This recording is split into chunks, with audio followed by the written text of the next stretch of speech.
Bienvenue sur le podcast Cubic. Je suis Damien Cour, fondateur et dirigeant de Cubic, et notre métier, c'est d'imaginer et réaliser des pharmacies qui répondent aux besoins d'aujourd'hui et de demain. J'ai la chance de recevoir aujourd'hui Jérémy Castel, expert urbanisme, accessibilité et sécurité. Salut Jérémy. Bonjour Damien, merci de ton invitation. C'est un vrai plaisir. Tu es chez Cubic depuis 3 ans maintenant. Tu travailles sur 100% des dossiers qui sortent de notre agence.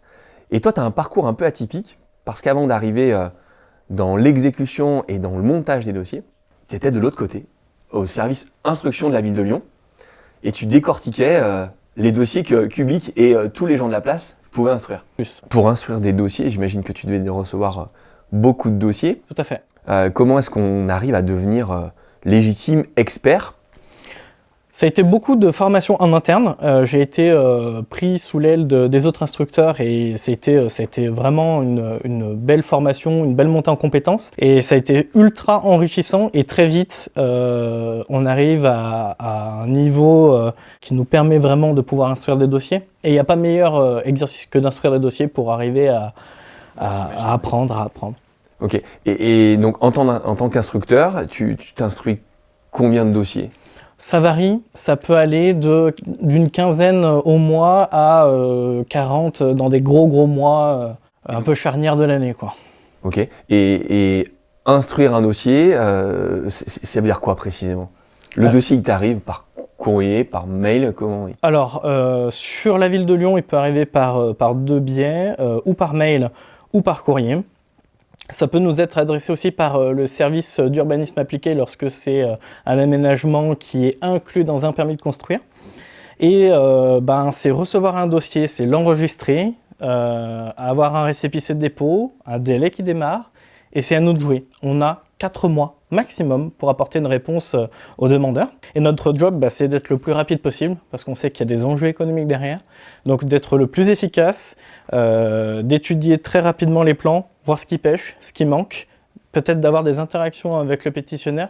L'idée étant de gagner un maximum de temps de leur côté, de notre côté, pour arriver à un dossier qui fonctionne. Il y a beaucoup de dossiers qui sont soit incomplets, soit non conformes à la première version ? Je dirais que c'est assez équilibré. Il y a des dossiers qui sont très bien ficelés. On voit qu'il y a des gens qui ont l'habitude, il y a des gens qui sont experts de ça, et donc là, ça roule très facilement. Il y a des gens qui ont un peu plus de mal, des gens qui n'ont pas forcément les moyens ou les opportunités ou les connaissances pour s'entourer de gens qui savent faire. Et donc, on a des dossiers plus ou moins bien ficelés, ce qui rend des fois les instructions un petit peu moins simples, moins fluides. Mais l'idée d'un instructeur, à mon goût, c'est toujours d'accompagner pour arriver à quelque chose qui fonctionne. C'est le but. Donc, on est d'accord que la fluidité de l'instruction, elle passe d'abord par un dossier qui est complet et qui est bien monté. Tout à fait, c'est nécessaire d'avoir des dossiers les plus factuels, les plus précis possibles, ne rien oublier, ne rien cacher. En fait, l'idée, c'est vraiment de tout mettre en avant.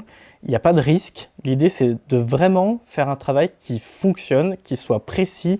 Ça nous permet de pouvoir mener une instruction one shot. Et qui intervient sur un dossier d'instruction comme ça ?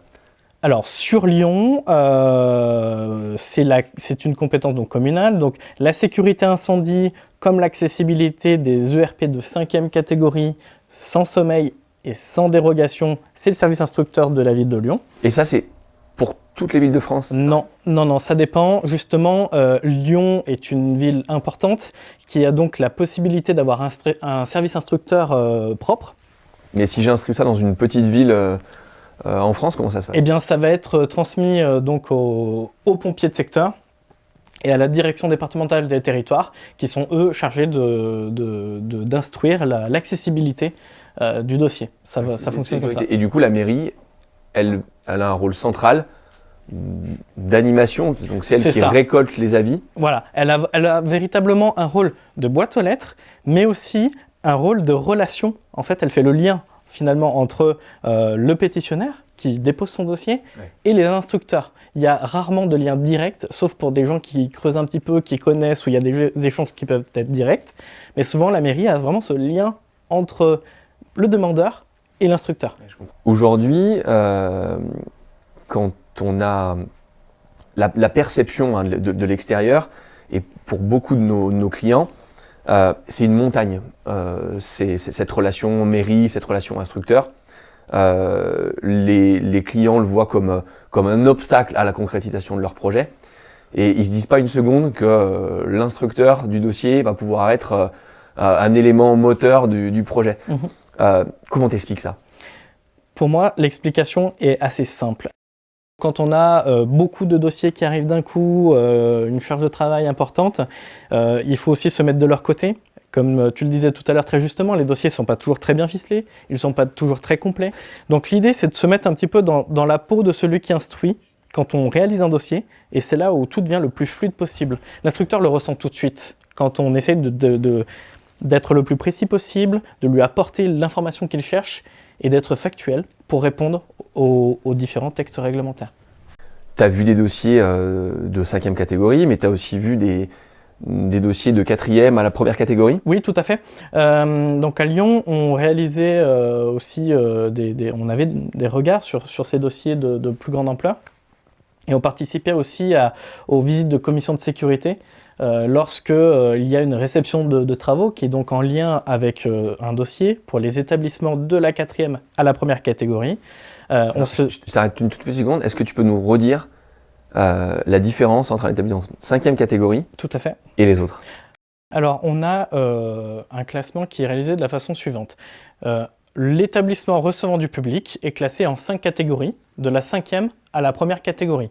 En 5e catégorie, on considère que c'est les plus petits établissements, qui donc accueillent le moins d'effectifs au titre du public. Et la première catégorie, c'est là où on accueille le maximum de public. Le calcul d'effectifs se fait de la façon suivante, c'est une personne pour 3 mètres carrés, et à ce moment-là, on sait dans quelle case on est rangé. Ok, donc concrètement, moi j'ai une pharmacie de 300 mètres carrés à l'entrée du village, je suis dans quelle catégorie? Dans la 5e, en dessous de 600 mètres carrés de surface de vente, je ne me pose pas de questions, je suis en 5e catégorie, de type M pour les pharmacies. Ok. Et la première catégorie, c'est laquelle? C'est celle qui accueille plus de 1500 personnes maximum cumulées dans un établissement. C'est souvent les centres commerciaux. Très bien. Donc, il y a des commissions de sécurité à l'ouverture. Oui. Pour les 4e à première catégorie, mais pas pour les 5e. Pas pour les 5e qui n'ont pas de sommeil. Par exemple, les hôtels de 5e catégorie ont des visites. Ok. Et du coup, une fois que j'ai déposé en mairie et que j'ai obtenu mon autorisation, qui contrôle mon 5e catégorie? Si je veux me sécuriser, c'est-à-dire j'ai confiance en mon dossier, il est passé en commission, on a un retour de la commission qui déjà nous guide s'il y a des choses à revoir, on peut très bien avoir un avis favorable avec ce que l'on appelle des prescriptions. Les prescriptions, c'est des obligations. On est obligé de suivre ces prescriptions pour que notre projet soit conforme. Et donc, on peut déjà suivre ces observations et faire contrôler nos travaux à l'issue par un bureau de contrôle qui est indépendant et agréé, qui nous permet de nous assurer que nos travaux répondent parfaitement au règlement de sécurité et contrôle incendie et aux arrêtés relatifs à la réglementation des personnes d'accessibilité. Mais en 5e catégorie, l'instructeur, les pompiers, la commission d'accessibilité ne se déplacent pas Non. Pour vérifier les installations une fois les travaux faits? Non. Le maire a la possibilité de demander ce que l'on appelle une visite de contrôle. C'est-à-dire que si le maire souhaite contrôler son établissement, il reste aussi garant de la sécurité de ses établissements au sein de sa commune. Donc il peut très bien dire cet établissement, pour diverses raisons qui lui sont propres, de venir visiter l'établissement sous forme de visite de contrôle. Mais c'est relativement rare et automatiquement, en tout cas, il n'y a pas de visite qui est réalisée. Ok. Et donc dans quel cadre est-ce qu'il y a des visites régulières? C'est donc pour les établissements de la 4e à la première catégorie. Okay. On a des visites de commission tous les 3, 5 ans ou même tous les ans pour certains types d'établissements. Une commission qui se déplace. Alors à Lyon, elle est formée d'un élu, d'un représentant du service prévention, donc d'un instructeur qui vient être en appui de l'élu et du maire, et un pompier. On vient tout simplement faire le tour de l'établissement, vérifier que les vérifications réglementaires des extincteurs, des alarmes, des systèmes de désenfumage, etc. ont bien été réalisés. Est-ce que ces rapports de vérification font l'objet de prescriptions également suite aux vérifications? Et on vient vérifier que les contrôles réguliers sont faits et que le public est en sécurité au sein de l'établissement. Ok. Donc toi, en tant qu'instructeur, Oui. tu faisais ces visites. Oui, tout à Et tu as rencontré des situations De tout. cocasses. Ouais. De tout. Et puis, c'est pas tout le temps de la mauvaise volonté, c'est aussi des gens qui savent pas forcément. Aujourd'hui, quand on ouvre un établissement, on accueille plus de 200 personnes, on est en 4e catégorie, bah, il est possible qu'on ne sache même pas qu'on a des visites de commission. Et au bout de 3 ans, bah, le coup près tombe, on a la commission qui se déplace, et puis ça fait tout drôle parce qu'on ne sait pas comment ça fonctionne, on ne sait pas quel document présenter, et on est de bonne foi pour autant. Donc l'idée du côté de la commission de sécurité, bah, c'est de s'adapter, de faire en sorte que les choses soient sur de bons rails à la suite de la visite et de guider le pétitionnaire, de le former presque un petit peu à comment je tiens mon établissement. Donc une fois que tu as fait cette visite périodique, il y a un rapport qui est émis Tout à fait. et qui relève toutes les inconformités. C'est tout à fait ça. Ce rapport, il est présenté dans les mêmes commissions que les instructions des dossiers. Okay. Et on en ressort un procès-verbal de commission qui ressort des observations, des obligations. On peut émettre des délais pour lever certaines observations plus rapidement que d'autres, bien que l'ensemble doit être relevé. Et en cas d'avis défavorable lors de la visite, eh bien, ça permet d'assurer un suivi pour lever cet avis défavorable et passer en avis favorable à la poursuite d'exploitation. Ok, tu as déjà, toi, dans le cadre de ton ancien métier, procédé à des fermetures parce que le niveau de conformité était... Oui, ça a pu arriver, c'est très rare. Pour arriver à de la fermeture, il faut vraiment qu'il y ait un risque imminent pour le public. L'idée d'une commune et d'un maire, c'est de ne pas fermer ses commerces. On sait qu'il y a une notion économique derrière. Donc l'idée, c'est de faire l'équilibre entre l'économie qu'il y a derrière et qui est importante finalement pour chaque exploitant, mais aussi la sécurité du public est essentielle. On ne peut pas se dire que si un établissement est à risque de péril pour le public, on doit continuer dans cette voie. Donc ça peut arriver. Après, l'idée, c'est de faire les choses rapidement, de se remettre très vite sur de bons rails, pour que l'établissement puisse se réouvrir le plus rapidement possible et dans des conditions de sécurité qui soient optimales. Donc là, maintenant, aujourd'hui, tu es passé de l'autre côté. Tout à fait.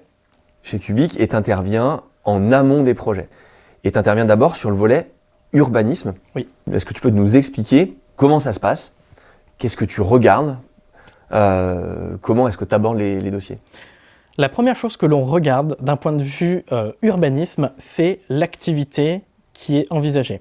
Que cela soit pour une nouvelle construction, un transfert ou même une rénovation. Je regarde tout de suite si on est dans les clous d'un point de vue activité. Est-ce que la destination de mon local fonctionne dans cette zone de ma commune? Une destination, c'est fixé par le code de l'urbanisme et ça nous permet de savoir dans quelle case mon établissement est rangé et vérifier à la lecture du plan local d'urbanisme, le fameux PLU, si dans cette zone, j'ai le droit de faire mon projet. Ça, c'est la base.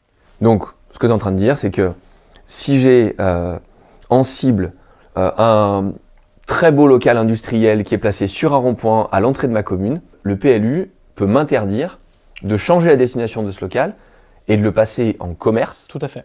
Pour le transformer en pharmacie. Tout à fait. Et ça, c'est le premier danger. On peut avoir, comme tu le dis très bien, un local parfait ou un terrain qui serait parfait pour mon projet. Je me projette tout de suite. Je vais vouloir avancer rapidement, faire en sorte que mon projet sorte de terre le plus vite possible, voir des plans, voir de la 3D, voir des éléments qui me font envie. Mais avant tout ça, pour moi, c'est essentiel d'étudier la faisabilité du projet plutôt que de tomber de haut quelques semaines après et se rendre compte que c'est factuellement pas possible. Pour exemple, je connais des pharmaciens qui ont acquis un rez-de-chaussée de bâtiment sans se poser la question de la faisabilité de ce projet au regard du PLU et qui ne pourront jamais exercer au sein de ce local. Parce que la destination n'entre pas dans les implantations voulues par le PLU dans cette zone. Donc dans ce cas de figure, la pharmacie ne verra jamais le jour. Donc, première étape, on valide la destination possible Tout à fait. Du local. Oui. Après, deuxième étape. Ensuite, une fois qu'on a sécurisé ça, on vérifie comment on peut gérer nos volumes dans une parcelle, par exemple, pour une construction. L'idée, c'est de savoir, est-ce que j'ai le droit de construire sur la limite séparative? Est-ce que je dois être en retrait? Quelle est ma hauteur maximum? Ça définit aussi mon projet par la suite. Je peux faire une pharmacie, d'accord, mais quel type de pharmacie? Une pharmacie avec un étage, une pharmacie et un cabinet médical, combien de places de stationnement dois-je réaliser sur ma parcelle? Combien d'espace vert dois-je avoir? C'est des questions qu'il faut se poser, ça permet de précadrer un projet et d'être tout de suite dans le juste.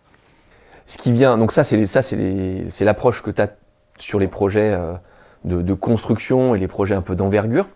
Sur un projet de centre-ville, est-ce qu'il y a des choses en termes d'urbanisme que tu dois absolument vérifier avant de commencer à travailler? Toujours cette notion de destination, si on est en centre-ville et qu'on veut faire de l'extension, si j'ai un local qui est contigu au mien, que je vois une banque par exemple ou une poste et que je me dis bah super, ça reste du commerce et je peux donc faire une extension assez facilement du commerce restant du commerce, il y a des pièges à éviter. Typiquement, une banque et une poste, c'est pas la même sous-destination que mon commerce en tant que pharmacie. Donc petit piège, est-ce que j'ai le droit de changer sa destination, bien qu'ils soient voisins avec moi? Avec les règles de PLU d'aujourd'hui, ai-je le droit de le réaliser ou pas? Et puis pareil, si je suis en centre-ville, il y a des notions de sécurité. Est-ce que mon local est adapté à mon nouveau projet?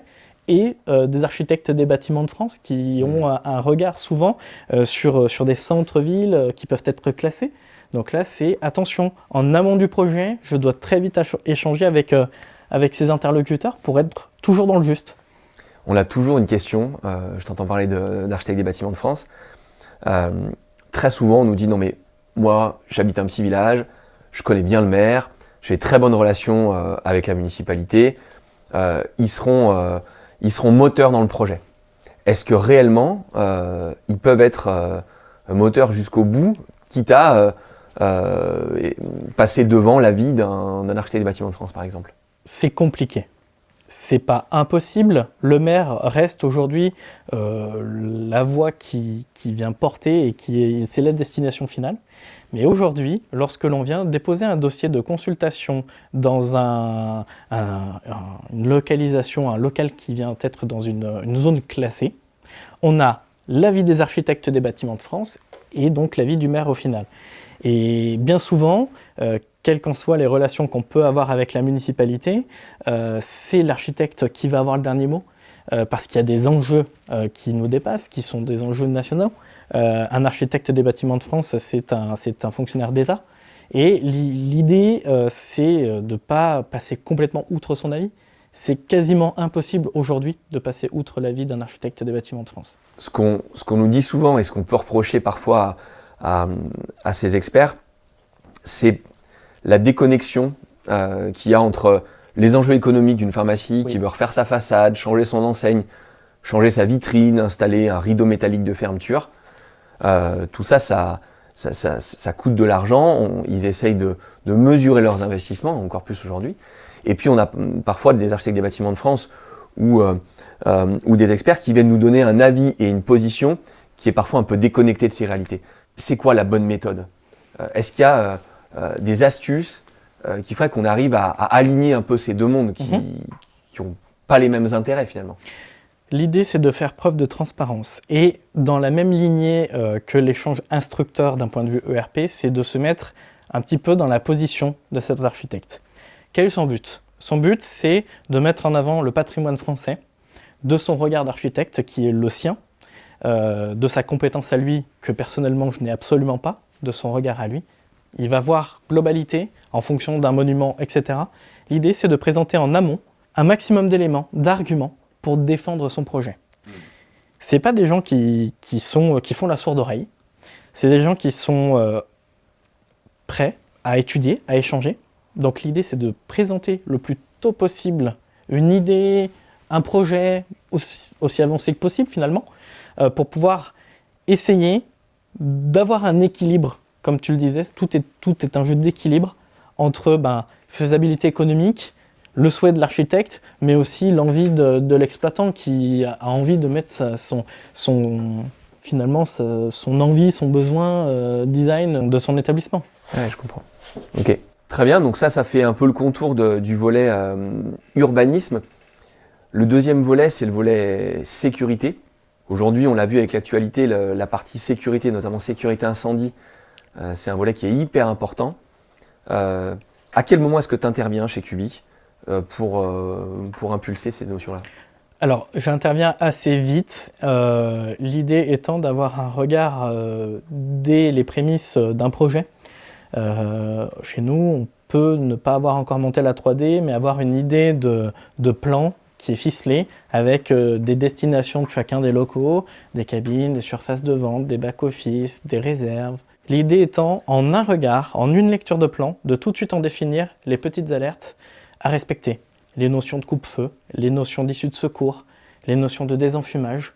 C'est presque des bases réglementaires où tout de suite, en une lecture de plan, on doit s'alerter à la fois d'un point de vue sécurité incendie et d'accessibilité.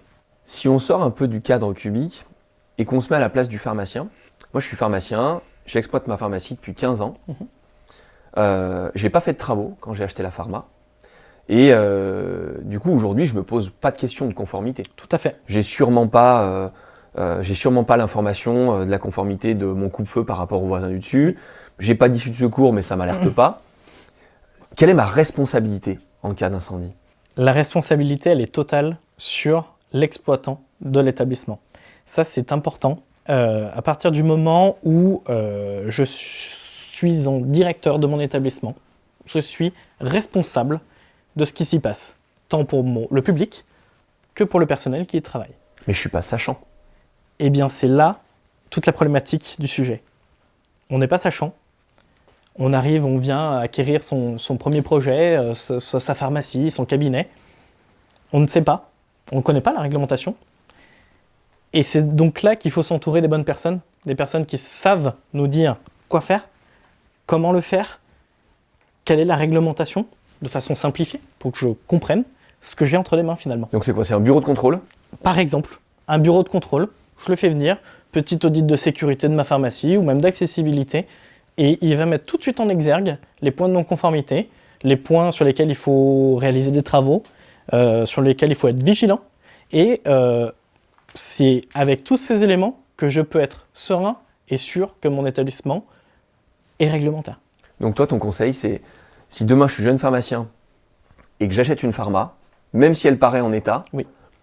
Pour toi, c'est diagnostic et intervention d'un bureau de contrôle. Pour moi, c'est essentiel. Se renseigner aussi sur le passé. Est-ce qu'éventuellement, sur l'activité de la pharmacie passée avec le précédent propriétaire ou le précédent exploitant, est-ce qu'il y a eu des commissions qui ont eu lieu? Qu'est-ce qui a été validé dans le passé? Pour voir peut-être s'il y a eu une petite évolution entre ces validations et ce que j'ai acquis. Ça me permet aussi d'avoir des petites alertes sur « Ah, il y a peut-être eu des travaux. Est-ce qu'elles ont été vues par une commission ?» Pour moi, pour se sécuriser, j'arrive dans un ERP, un établissement recevant du public. Je dois tout de suite m'assurer de sa conformité. Ça évite les pièges. Dans le cas où je choisirais de ne pas faire les travaux, qu'est-ce que je risque? Est-ce que j'ai un contrôle qui peut tomber? Ça peut, oui, bien sûr. Ça peut arriver. On peut, comme je le disais un petit peu au début, le maire a toute compétence de pouvoir réaliser des contrôles au sein des établissements de sa commune. Un petit contrôle inopiné, ou même pas d'ailleurs, ça peut être tout à fait prévu. Et une personne vient se déplacer, ça peut être un pompier, ça peut être un élu, ça peut être un technicien, ça peut être l'ensemble qui vient vérifier que l'établissement est conforme. On vient tout de suite regarder le carnet de santé de l'établissement, c'est le registre de sécurité. C'est important de l'avoir de partout. Très souvent... Quelle que soit la catégorie. Quelle que soit la catégorie. Très souvent, on ne l'a pas dans les établissements de 5e catégorie.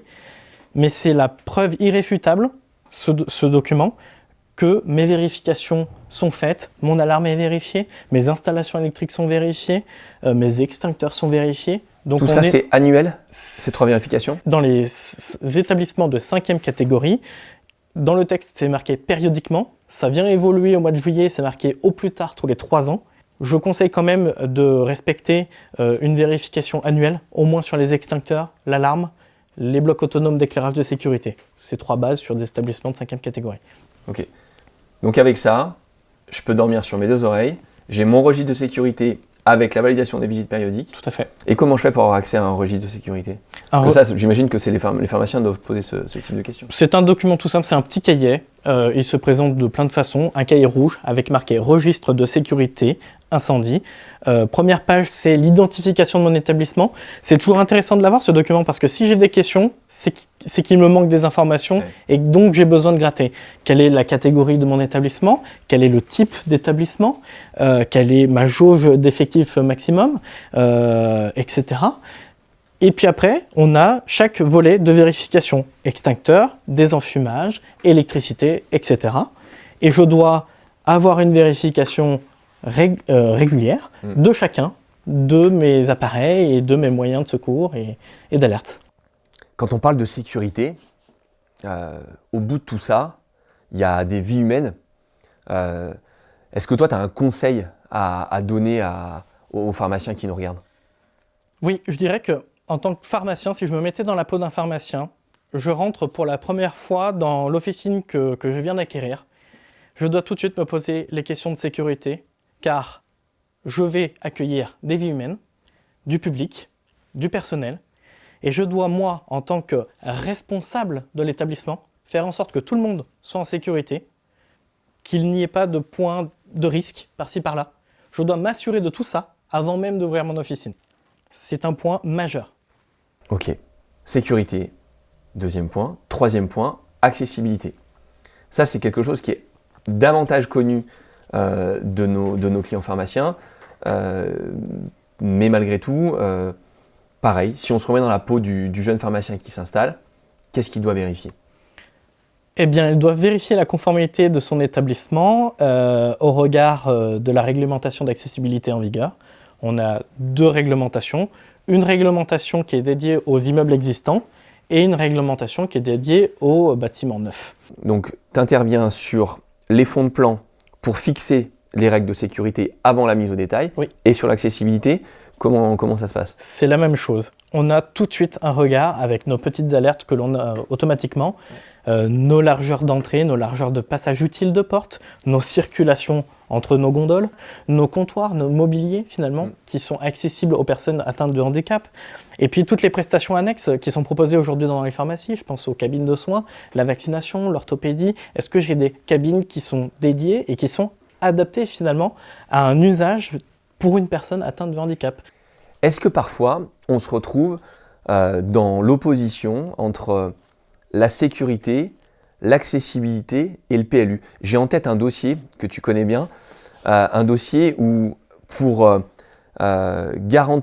pour pouvoir installer une pharmacie dans ce local, en plein centre-ville d'une grande ville française dont je tairai le nom, on a dû remonter le sol de 50 cm et du coup on avait une opposition entre la destination du local où il fallait remonter le sol et l'accessibilité parce que tout se compliquait.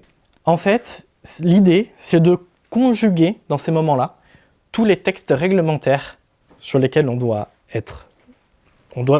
l'on doit appliquer dans ces projets-là, le plan local d'urbanisme, le règlement de sécurité incendie et le règlement d'accessibilité. Eh bien, c'est par des rencontres et des échanges. On ne peut pas passer outre. Donc tu mets tout le monde autour de la table? Exactement. Et on arbitre. Quelles règles on fait passer devant l'autre? Comment on arriverait à conjuguer toutes ces règles finalement? Donc dans ce cas de figure, on est obligé de rehausser pour des problèmes d'inondation et on a dû trouver une solution pour la sécurité incendie parce qu'on n'avait pas le droit de toucher aux façades et nos sens d'ouverture de porte pour les évacuations n'étaient pas conformes. Donc on a dû trouver une solution qui a été trouvée et qui est réglementaire. Et pareil pour l'accessibilité, comment garantir l'accès à tout public au sein de mon officine alors que je rehausse le sol de 50 cm par rapport à la voie publique. C'est un jeu d'échange, de stratégie pour arriver à quelque chose qui fonctionne. Et c'est quelque chose qu'on est arrivé à faire, donc c'est passionnant. Si on se met dans la tête d'un jeune pharmacien, et si on résume un peu tout ce qu'on s'est dit là depuis tout à l'heure, si je veux transférer et si tu dois me lister les 3 points que je dois absolument vérifier en urbanisme, en sécurité et en accessibilité, qu'est-ce que tu dirais en priorité? En priorité, l'urbanisme, est-ce que j'ai le droit de projeter mon activité au sein du terrain que je souhaite ou du local voulu? Tout de suite, un regard sur le PLU. Si ça ne fonctionne pas, ça met un coup d'arrêt au projet tout de suite. Ouais. En termes de sécurité incendie, je dirais, en fonction de la taille du projet que je souhaite, est-ce que mon projet fonctionne économiquement, tout de suite se poser les bonnes questions, avoir tout de suite le bon nombre d'issues de secours, faire attention à la surface de vente que je souhaite par rapport à un système de désenfumage éventuel, c'est être dans le vrai finalement entre mon budget aussi et le projet projeté. Et en accessibilité, c'est tout de suite prendre conscience des règles d'accessibilité.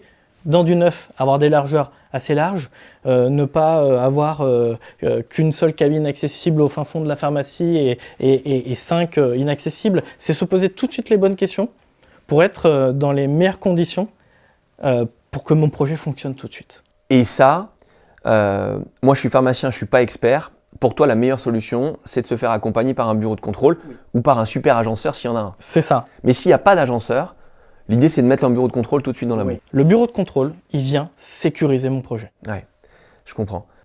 Jérémy, quand tu es arrivé dans ce monde de l'officine, est-ce que tu as décelé des choses particulières? Est-ce que tu as vu le classique, les grandes erreurs que les pharmaciens font sur les sujets d'accessibilité et sécurité? Je dirais qu'il y a 3 points majeurs dans une officine que l'on rencontre, et même au travers des échanges avec les pharmaciens. En termes de sécurité incendie, ça va être les issues de secours, maximiser, optimiser les descentes, les présentations de produits en oubliant les issues de secours. Peut-être en cacher une ou deux, ça c'est des problèmes qu'on peut rencontrer. Le deuxième, c'est la notion des enfumages avec des grands espaces qui sont trop grands d'un point de vue gestion des fumées en cas d'incendie. Et en termes d'accessibilité, c'est peut-être de maximiser aussi le rendement, donc d'avoir des largeurs d'allées qui sont assez limitées, qui ne permettent pas un accès libre et autonome, des toutes petites cabines, des problématiques que l'on peut rencontrer facilement dans les petites officines.